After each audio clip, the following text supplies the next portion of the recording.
आज हम बात करेंगे भीमराव रामजी आम्बेडकर जी और विनायक दामोदर सावरकर जी के बारे में। भीमराव रामजी आम्बेडकर जी और विनायक दामोदर सावरकर जी के बीच संबंध को लेकर आज भी बहुत चर्चा होती है। दोनों अलग विचारधाराओं के बड़े नेता थे, लेकिन कुछ मुद्दों पर उनकी सोच मिलती थी और कई मुद्दों पर बिल्कुल अलग भी थी। आइए आसान भाषा में समझते हैं, लेकिन उससे पहले प्लीज चैनल को सब्सक्राइब और बेल आइकन को जरूर दबा दीजिए और एक लाइक जरूर कर दीजिए ताकि आने वाली वीडियो आप तक पहुंचती रहे। दोनों कौन थे? डॉक्टर भीमराव रामजी आम्बेडकर जी दलितों, श्रमिकों और वंचितों के अधिकारों के लिए संघर्ष किया। जाति व्यवस्था छुआछूत के सबसे बड़े आवाजों में से एक थे। भारतीय संविधान के मुख्य निर्माताओं में से एक बने। बाद में बौद्ध धर्म अपनाया।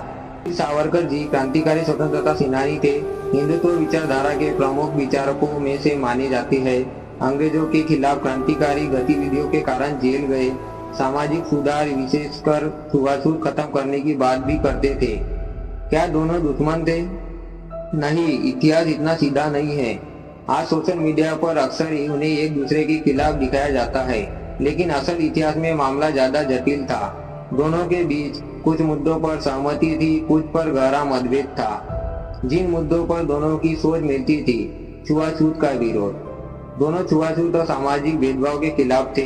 सावरकर जी ने मंदिर प्रवेश का समर्थन किया, पतित पावन मंदिर शुरू कराया जहां सभी जातियों को प्रवेश था। आम्बेडकर जी भी बराबरी और सम्मान की लड़ाई लड़ रहे थे। सामाजिक सुधार जरूरी है। दोनों मानते थे कि समाज में सुधार जरूरी है, लेकिन तरीका अलग था। सावरकर जी हिंदू समाज के अंदर सुधार चाहते थे। आम्बेडकर जी को लगता था कि जाति व्यवस्था की जड़ें बहुत गहरी है। सबसे बड़े मतभेद जाति व्यवस्था पर, यह सबसे बड़ा अंतर था। आम्बेडकर जी की राय इनहेलिशन ऑफ कास्ट में उन्होंने कहा, जाति व्यवस्था हिंदू धर्म की संरचना से जुड़ी हुई है। जब तक जाति नहीं टूटेगी, बराबरी नहीं आएगी। सावरकर जी की राय तो छुआछूत के खिलाफ थे, लेकिन हिंदू पहचान को बनाए रखना चाहते थे। वे हिंदू एकता पर ज्यादा जोर देते थे। यही दोनों की सोच अलग हो जाती है। हिंदुत्व बनाम सामाजिक न्याय। Savarkar ji Hindutva, who is a Hindu में उन्होंने हिंदुत्व की अवधारणा की।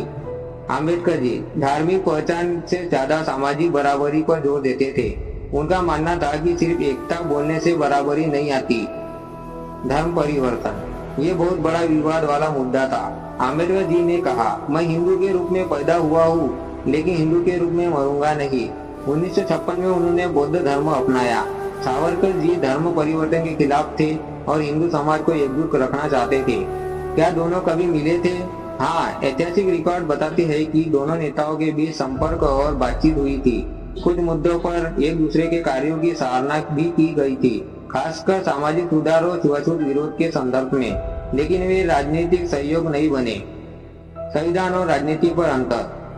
आम्बेडकर जी लोकतंत्र, संवैधानिक अधिकार, सामाजिक न्याय, आरक्षण, व्यक्तिगत स्वतंत्रता, इन पर बहुत जोर देते थे।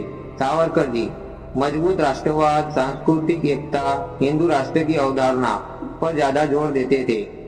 आज विवाद क्यों होता है? आज कई राजनीतिक समूह आम्बेडकर जी और सावरकर जी को अपने अपने तरीके से प्रस्तुत करते हैं। कभी दोनों को विरोधी बताते हैं, कभी दोनों को साथ दिखाने की कोशिश करते हैं, लेकिन इतिहास में कुछ समानताएं थी, कई गंभीर मतभेद भी थे। दोनों को उनके असली विचारों के साथ समझना जरूरी है। आसान निष्कर्ष, जहाँ सहमति थी, छुआछूत का विरोध, सामाजिक सुधार की जरूरत, समाज को मजबूत बनाने की बात। जहाँ मतभेद थे, जाति व्यवस्था की जड़, हिंदुत्व की अवधारणा, धर्म परिवर्तन, सामाजिक न्याय का तरीका। सबसे जरूरी बात, इतिहास को हीरो वर्सेस विलन की तरह नहीं, बल्कि विचारों के अंतर के रूप में समझना ज्यादा सही होता है।